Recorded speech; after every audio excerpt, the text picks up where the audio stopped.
دجاج مشوي وبرياني عراقي. كلش طيبة، جربوها متأكد راح تعجبكم. دجاجة نملحها، زبدة، مجموعة بهارات راح اكتبها جوا الفيديو، ونخلطها. نخلي الزبدة على الدجاج. هسه نخليها بالفرن ونشغل النار بس من جوا.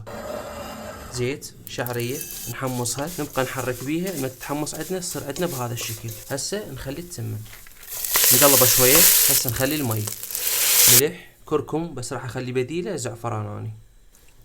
نخليه على نار كلش عالية بس ينشف المي. نغطيه ونخليه على نار كلش ناصية تقريبا 20 دقيقة. بوتيتا مقلية، كشمش محمص، لوز محمص، بصل مقلي، بازاليا بس مسلوقة، قرفة ونومي بصرة، هيل وبهارات برياني.